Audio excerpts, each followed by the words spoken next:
Thank you, Katie. Thank you all for coming out. Yep, I am a mean cookie baker, but I realized that I should probably pursue a career that could make me a little bit more money. So I like to study, as Katie said, privacy, disclosure, and how they interact in online communities. When I was at Michigan State, I worked with Nicole Ellison and Cliff Lampe on a lot of the social capital work, and this is what I've transitioned to since my PhD. So, as we all should know by now, the digital world is extremely social. I mean, the two are basically synonymous at this point. It's impossible to avoid social interactions when you're actually engaging with these spaces. I don't even know what some of these sites are, but there's a social media space for you no matter what your likes and interests are. In case you don't know some of the more popular ones, here's an easy way to differentiate between them when talking about donuts. So, Twitter, I'm eating a donut. Facebook, I like donuts. Foursquare, this is where I eat donuts, and so on. So, they're all enabling you to do different things, to engage in different ways, but there are similarities between them as well. In this case, donuts. I don't know if that would be the case all the time. So, what do we do when we're online? We are sharing information.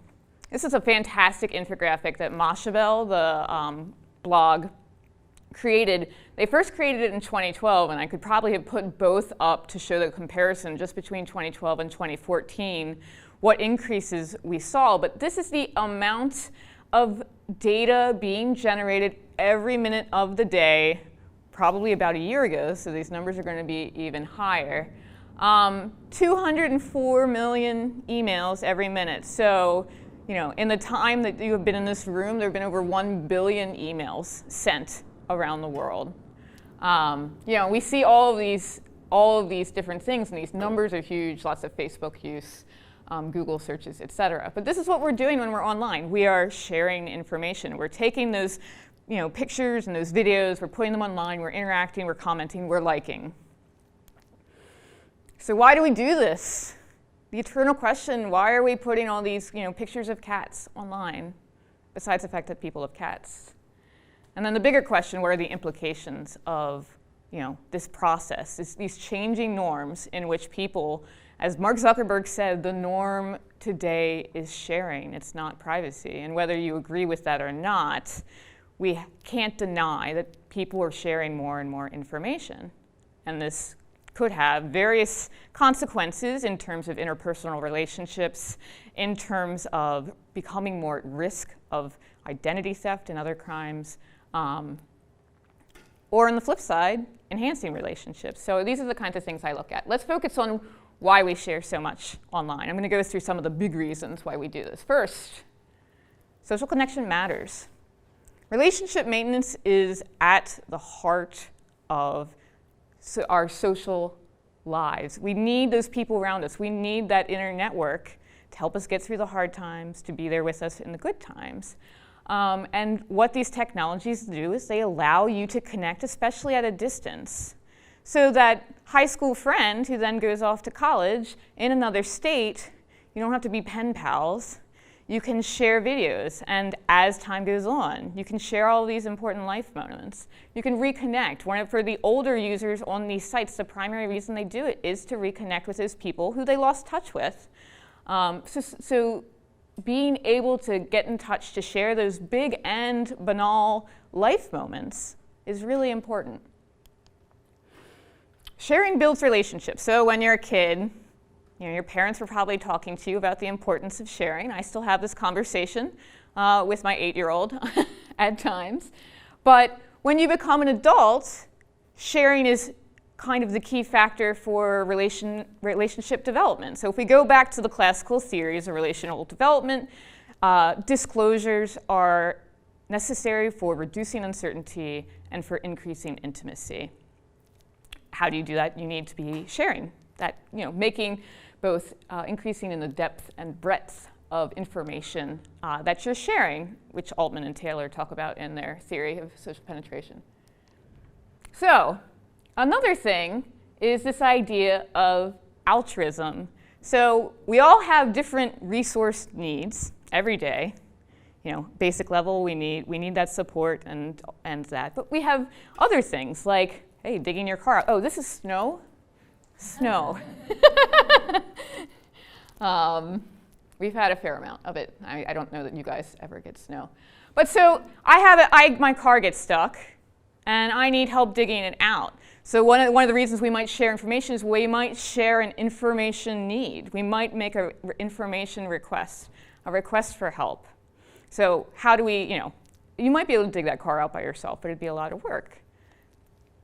My research on social capital, we focus a lot on this. How does the technology enable you to both ask for and receive various types of resources? Another thing that we often see in the media, we also see this in the literature, is we share because we're narcissistic.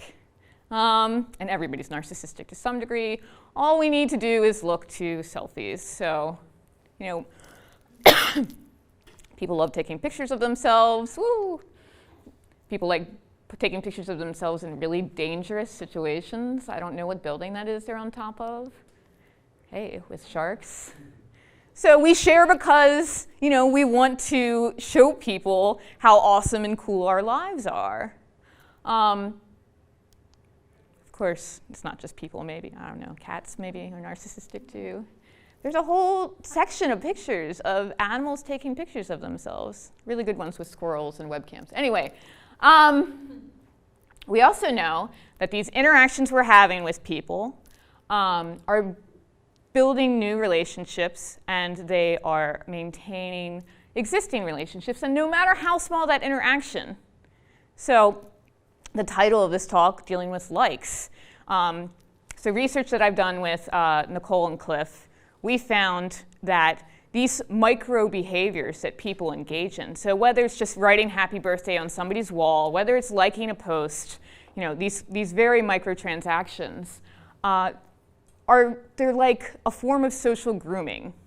They serve as a signal to both that person and to their network that, hey, don't forget about me. Hey, I care about this. Hey, I'm thinking about you.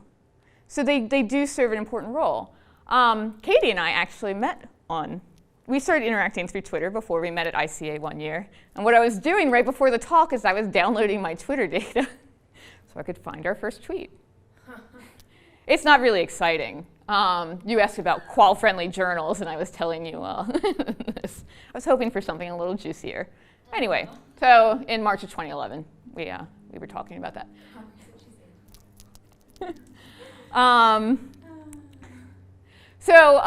So these interactions are really important. In my dissertation, I looked a lot about this. I was focusing on the ways in which people use Facebook for relationship maintenance.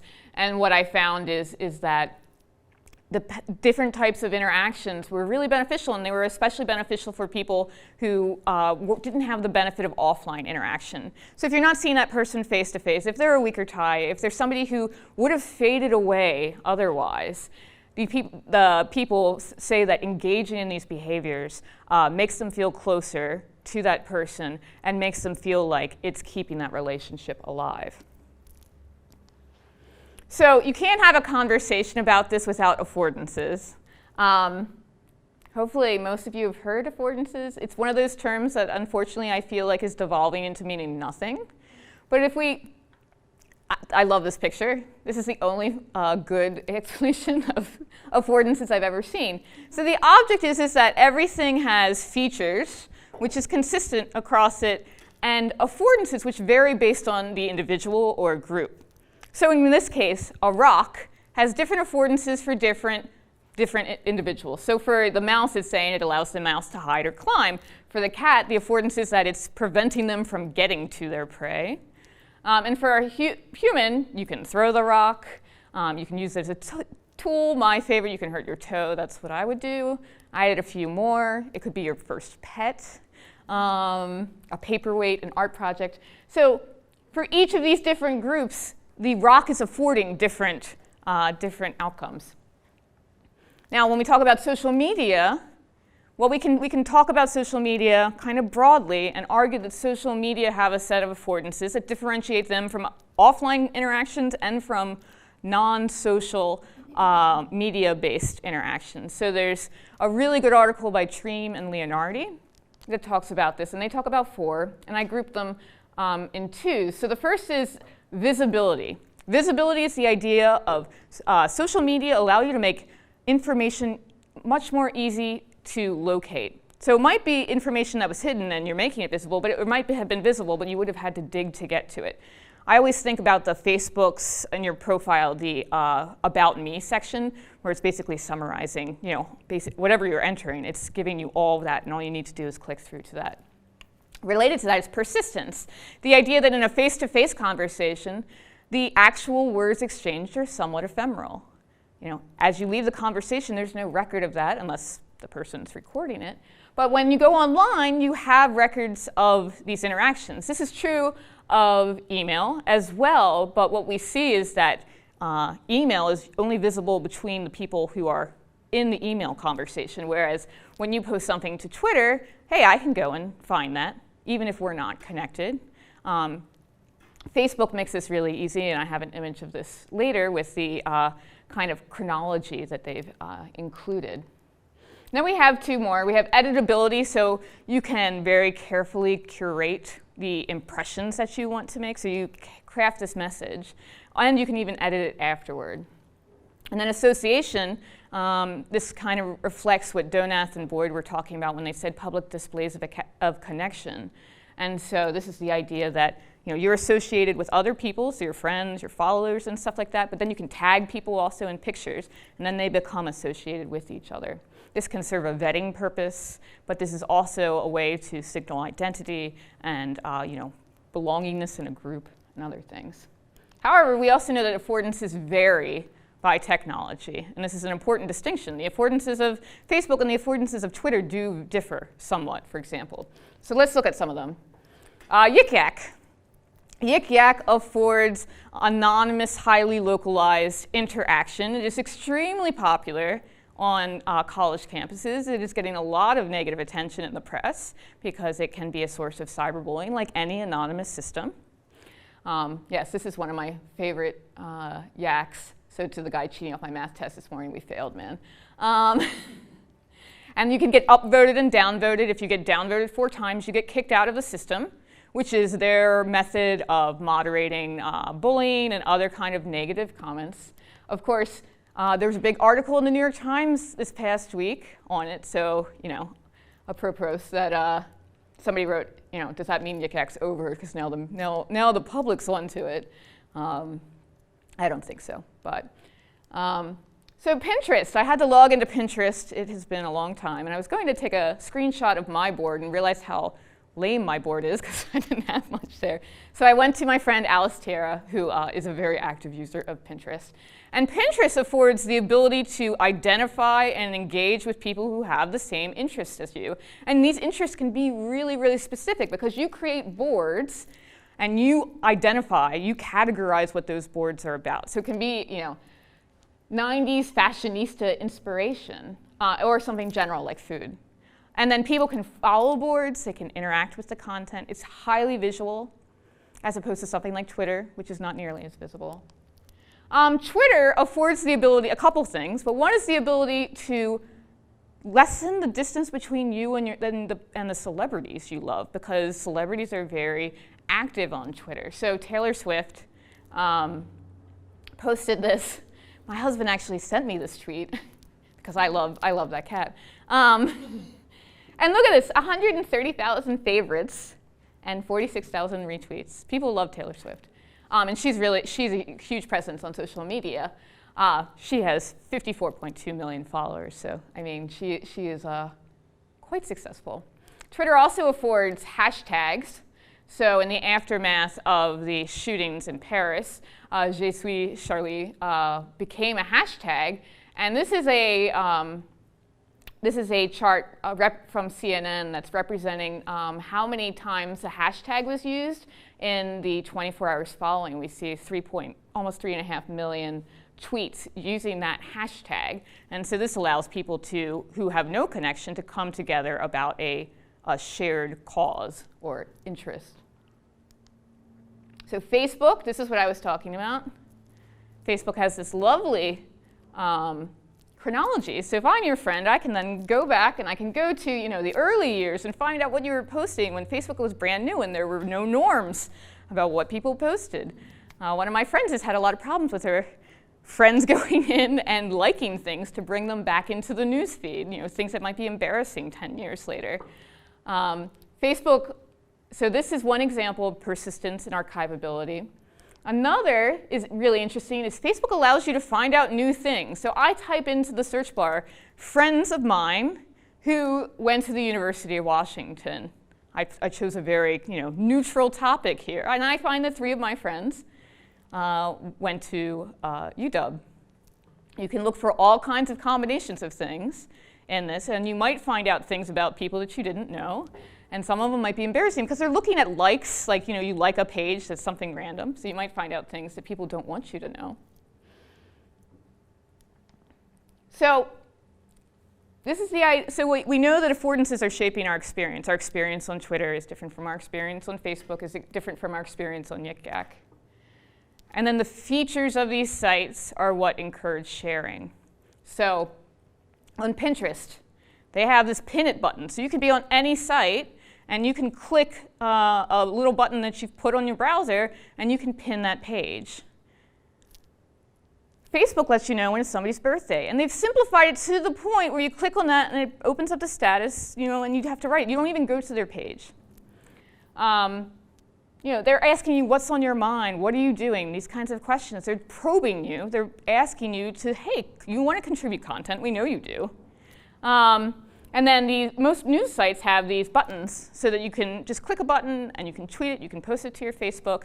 So the idea here is that they are lowering the costs to sharing and to interacting. If you can make something 1 click, people are a lot more likely to do it than if it's 2 clicks or 3 clicks. So, this is what is making part of what's making people share more. Okay, that's why we share. Now let's talk about the implications. Okay, so we hear a lot of things like digital footprints, digital traces, and everything we do online, we're leaving these digital traces. There's this common saying about footprints in the sand and how they are something that fades away. What we're talking about online is not these footprints in the sand, but we're talking about more like footprints in concrete or an insect trapped in amber. These are things that are going to live on. There's something called the Wayback Machine. You can go back and see what was on the internet in the 90s and things like that. Your actions online are almost always going to be somewhere to be found. When you use Snapchat, Snapchat proposes itself to be ephemeral communication. Well, it's super easy to capture a snap before it disappears. A couple years ago, they found out that when it deletes itself, it's just transferring to a separate folder, a folder that can be accessed, and there was a big uproar over that. So we have to recognize that these behaviors and these things that we're doing are going to remain somewhere and potentially be accessible. One example of this that we see in the news is, what these teens are doing. These teens who are growing up with social media, they're learning as they go. They're experimenting. They're doing what teens do, but they're doing it in networked publics, and how this could affect their future. Luckily, none of us really had to deal with this. I'm so glad I did not grow up in a time of social media when this can happen. But the question becomes, how do we prevent this from happening? Eric Schmidt, the CEO of Google, once said in an interview, he said in jest, he said it was in jest, but he said that when kids turn 18 in the future, they're going to change their name. They're going to take on a new identity and slough off the teen identity that had made all these mistakes online. And while it's kind of outrageous and extreme, and I can't see that ever happening, it holds a kernel of truth. Should we hold people accountable for what they do, in these spaces? We all did things that we, might regret when we're young, but they're not eternalized in digital spaces. The other big question, and the thing that a lot of people talk about, is what's lost when we move to these types of micro interactions, when we are, instead of giving a person a call on the phone to wish them a happy birthday, we send them, a Facebook message. So, this guy's telling this woman that he loves her. She's like, yep, thumbs up. I like it. So I did a little experiment in preparation of coming here. And it's a 2-stage experiment. This is my dog, Rufus. He's the love of my life. I fell in love with him, so I married my husband. So I posted to Facebook and Twitter. And on Facebook, I posted, hey guys, I'm going to UW. And can you like this photo? Can you like this status update? As thanks, I'm including a photo of my dog.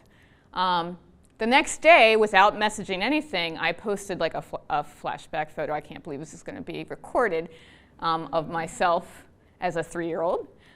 Because those kinds of pictures often get likes. And I'm like, OK, which one is going to, my explicit requesting with a dog or, the cute picture? Well, as you might expect, the picture did all right. I got 20 likes.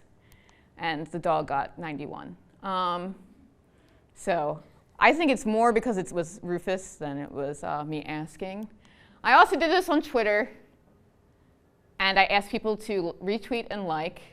And then this is for something really nice that Twitter does. A lot of people probably don't know about it. Is you can look at analytics for any tweet.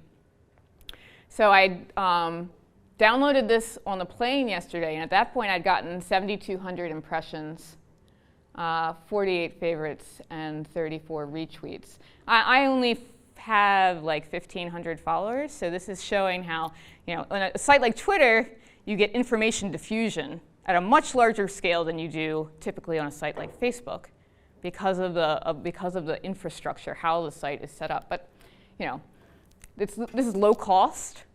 Why are people doing this? Because, hey, I'm asking them to click a button, and they did it. But this is another way of looking at this. This is a way of accruing social capital. So you're doing these micro interactions, and you're building social capital with other people. So what? What is the point of this? A lot of times we'll see these arguments. So Facebook knows me better than you do. This idea that Facebook is where all the information about you is. And I think the question here is, like, are we not having these conversations with people? And then, it's a pleasure to meet you. Facebook has told me so much about you. And here's another concern, is that, going back to what I was saying before, is that information online going to help us or hurt us? So this is kind of like the main takeaway, if you don't take away anything else. This is what I want to talk about. I call it the public-private fallacy in network publics. And there are 3 parts of it, and I'll go through each one. The first is this idea that when we are disclosing information online, we make assumptions about the audience and who will see it. This is a false expectation of privacy. Much as you shouldn't expect privacy when walking through a public park, you shouldn't expect privacy when you have a public Twitter account and you tweet. We have this audience in mind, and we often write messages for a specific set of people, but we must acknowledge that many people outside of that intended audience are going to be able to see it.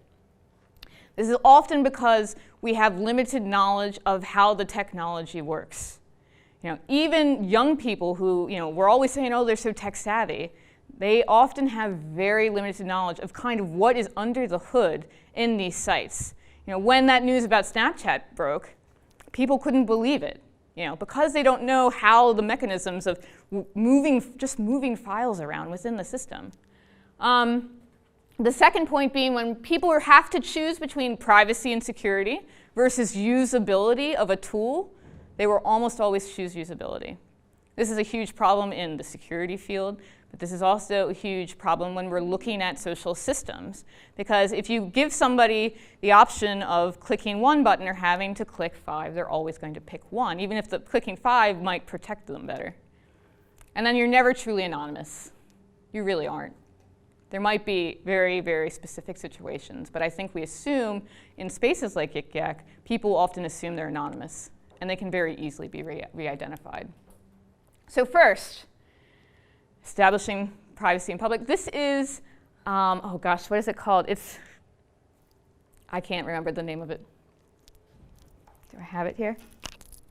No. This is something that made the rounds a long time ago. This guy has a knit thing on that's around his head and around his laptop, the idea of trying to obtain privacy in public. Now, just extremely unattractive. He might be extremely unattractive as well and doesn't want to frighten the other people on the plane. In that case, he'd be doing us all, a good service.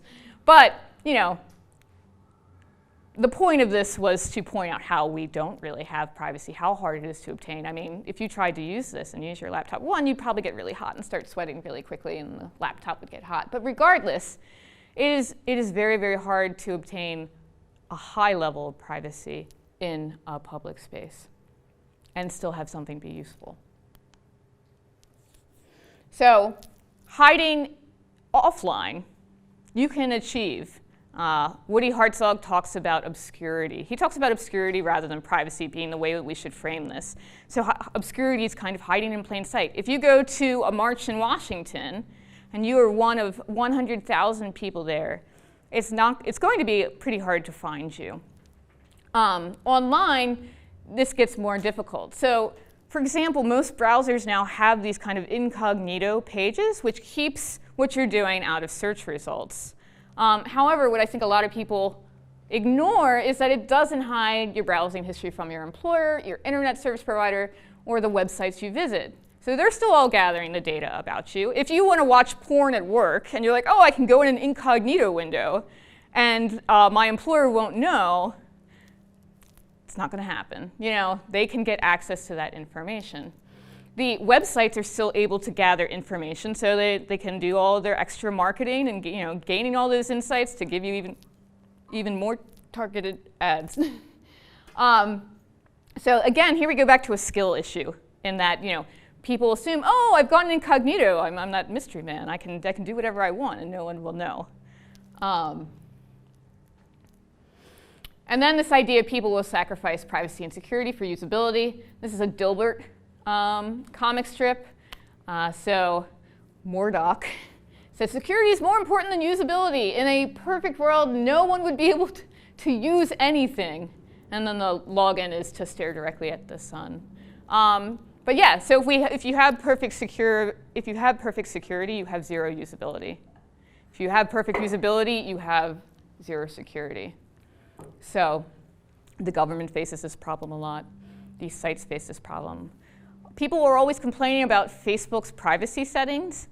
Twitter has two settings. Your profile is public or private. Facebook has extraordinarily granular settings. People complain about it. It is too complex. That is the problem. People do not want to take the time and energy to sort every one of their friends into a list so that they can send some updates to their high school friends. They can exclude family members from other posts. They just don't want to take that time. It is too hard for them to handle. Yes, and then companies structure their services to encourage sharing, as I was talking about before. Facebook has taken steps to improve this to some degree by letting you know that if you're sharing something publicly, like, hey, do you really want to send this to everyone, or do you just want to send this to your friends? But it's in their best interest for you to share your information with more people. The more data they generate, the better, the more information they're selling to third parties, the better profiles that the marketers are developing, the more targeted the ads, the more money you spend. I mean, that's the cycle. So you're leaving these digital traces, and I want to talk about 3 examples, really 2.5. So the first is this study called the Taste, Ties, and Time study. This is a massive study that was conducted by a bunch of researchers. I think most of them were at Harvard. And in the early days of Facebook, they convinced Facebook to give them all of the Facebook data for an incoming class at a college, and then capture all the data over their 4 years at school. They also worked as a school registrar. They got all the information about, for example, what dorm they were in, where they were from, all this information. It was an incredible data set. From a data analytics perspective, it's like, oh my gosh, that is such awesome data. early in the study, they had collected the first phase, maybe they had collected the second phase, they decided to make it available to researchers. They removed what they said was personally identifying information, and you could go onto a page, add your email, and request it. There was no vetting process. If you just did that, they sent you the data. Within 3 days, the data had been de-anonymized. So this idea, this is something that we have a problem with in the US, is that how we classify personally identifiable information, it's kind of the main suspects that you would expect: your name, your social security number, maybe your address or your zip code. What they found was that as you look at, as you take further steps along into the information about people, you're able to narrow it. They didn't identify the college. They were very quickly able to look at all of the majors that the students were in and narrow it down to the actual college it was. And then you have things like there's only one person from a certain country. Well, they're automatically identified. There's only certain combinations of different cultural aspects of a person and their likes and dislikes and all of these. So the data set stayed up for longer than it should have, but then it was pulled off and has stayed off. There have been a lot of other cases like this where people took data that companies or institutions said were anonymized and were able to re-identify them. So, we may not think that the fact that we like Kelly Clarkson on Facebook matters, but the accumulation of all those likes is making it much easier for people to be able to find us, to market to us, etc. There was a story out a couple years ago in Forbes about a man who went into Target one day and he was furious. And he went up to customer service and he says, "I don't know what your problem is. You have been giving my daughter coupons for baby stuff. She's 16. How can you do this? What is wrong with you?" And the person at Target, we're sorry, we have nothing to do with, the process by which, that store had nothing to do with the process by which the coupons are generated. Well, then the father comes back a week or two later and apologizes and says, "I'm sorry, she was pregnant, she just hadn't told me."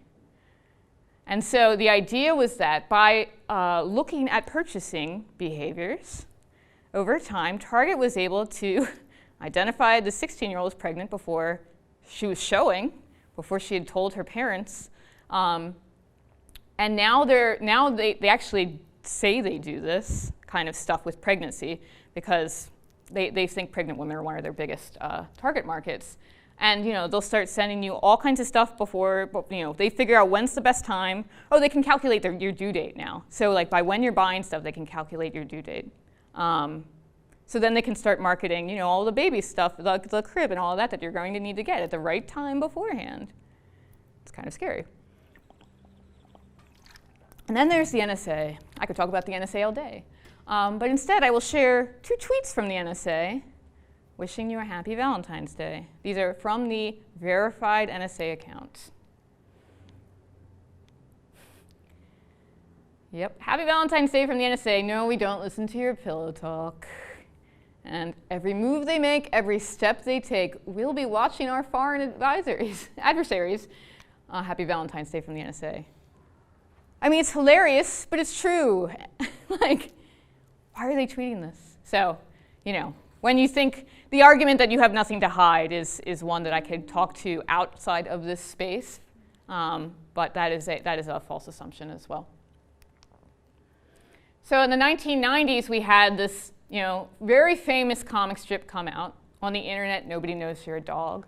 Back in the 90s, anonymity was the way that most of the forums were functioning, whether it was MOOCs or whether it was Usenet. People were pseudonymous or anonymous in these spaces. So, on many, if you ever read, not MOOCs, I'm sorry, MUDs. MOOCs were much later. So if you've ever read anything about MUDs, these multi-user dungeons, which were kind of the precursor, they were text-based only games and environments that are a lot like what we see with the MMOs today, just they were only text. You could say that, hey, I'm a dolphin. So it's this idea that you can do whatever you want. And then we come to 2015, how the hell does Facebook know I'm a dog? So again, this idea that being anonymous is not really something that is achievable. So with Yik Yak, for example, There have been several instances in which somebody has made a threat, like a bomb threat, or somebody has maybe posted something suicidal, and Yik Yak has worked with the local authorities to identify that person and sent police to either apprehend or potentially provide assistance to the individual. And they've made arrests based on yaks. So this idea that, yay, you can't do it. Whisper is a similar app in which it's supposed to be like people sharing secrets anonymously. The Guardian reported last month, or maybe January, that Whisper is collecting geolocational data about all users and has a very high level of information for something that's supposed to be an anonymous app. So we shouldn't trust these companies when they say that they are anonymous. This brings us to the question, is privacy dead? This is something you see all the time. So 1997, we have the death of privacy. It says, you have no secrets at the ATM, on the internet, even walking down the street, people are watching your every move. We see all these magazines. This is actually a really good issue of Science that came out at the beginning of this year. Alessandro Acquisti has a really good article, and there's a couple other ones. But I mean, a lot of this, I think, is attention generating. We shouldn't think in these extremes. It might seem dire that we're losing our privacy. It's eroding away. We live in we're moving toward a surveillance state type of a situation. But privacy does still exist. Privacy can be established. I think the bigger question is are the norms shifting away from privacy as we knew it in the 20th century to a new understanding of what constitutes privacy? If we go back further in time, if we go back 200, 300 years, privacy wasn't really a concept. People lived in one-room houses. They were often multiple families, and this idea of privacy as we know it today is a relatively young concept. So Warren and Brandeis, who became Supreme Court justices, wrote about the right to privacy in 1890. And that's the first real article that tries to define privacy. Some people might argue that the Fourth Amendment is about privacy, but actually talking about privacy as something that people desire and want to achieve is 125 years old. And is it going to be that in 20 years, we're thinking about it completely differently? I don't know, but if you know, we could make some money. One way is through obscurity, as I was talking about. So, if everybody's Waldo, you can hide in the crowd. I just like this picture because there's a bunch of Waldos. So what I was talking about was Facebook. Facebook now has this adorable dinosaur. How do you sell a product? You make a cute animal associated with it.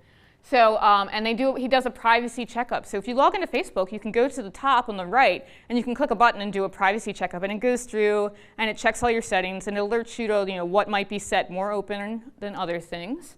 The dinosaur will also pop up, like I was saying, with updates that might be going to the public or things like that. And their privacy research team, as much as people like to spew hate about Facebook, their privacy research team is doing really excellent work to try to give people the flexibility to achieve the level of privacy that they want. They have to balance it. They're a company that is a public company that needs to make money, but I think they're doing a good job of balancing that. So, what's going to happen in the future? I do not have a crystal ball, but I would think that three of the big areas is, one, providing those resources that people need. So a lot of the work that I'm moving into now is working with those more marginalized groups in society who have less access to resources, older adults who, in general, have fewer skills in using the internet. They maybe moved out of the workforce before they were getting a lot of exposure to computers and the internet. Low socioeconomic status individuals who don't have a computer at home, who may rely on a mobile phone to do all of the things that you now have to do online. And you have to do a lot of stuff online. There are no pen and paper forms for a lot of services these days. So how can we take that privacy literacy and raise the bar across the board, but especially for these really at-risk groups? People over 50 are the most targeted for phishing scams and things like that. We want to make sure that they have the knowledge and skills to not fall for these scams. Another thing I think we need to really think deeply about is how do we minimize penalties for non-disclosure or non-use? I mean, I'm sure all of us have had something where we were sharing pictures or we were creating an event evite, and we realized we had to email that one person because they won't join Facebook, or you have to then zip file all the photos to send to mom and dad who aren't on Facebook. So there is a penalty for not using some of these sites, Facebook especially, because of the broad proliferation. You're missing out on this content that's being shared. So how do we minimize penalties for people who choose not to use them, or for people who choose not to disclose certain pieces of information? Going back to the low SES example, these people might not want to be sharing information online, but we're often saying you have to complete these forms online. What if they have to go through a public worker and start disclosing all of this information, like their medical history, so that person can enter it online? Are there ways to get around this and not force people to get into these difficult situations? And then we need to continue to push companies to be more transparent. This is going to be a battle, I think, that we're going to be dealing with forever. But how do we get companies to be more transparent about the process through which they collect, aggregate, sell, manipulate data? Last summer, we had the huge blowout after that Facebook study came out, in which they were manipulating how much positive or negative content you saw in a news feed. Now, part of that was attributed to poor reporting, because a lot of the media was saying they were shifting emotions when they were just shifting content. But at the same time, this has raised this huge debate in the research community about the ethics of this type of analysis. If there's no consent, if there's no actual consent for that study, should these companies be doing it? Should all of the researchers who are taking advantage of the public nature of this data, is it ethical for them to be scraping these sites? Hey, it's a public profile. But then we go back to this expectation of privacy individuals have. So these are somewhat incompatible. Yes, by law, the companies can do this. But we need to acknowledge that there is this expectation of privacy. And whether that means having people locking down everything or not sharing, we need to be thinking about these bigger issues. And I think with that, I will leave you.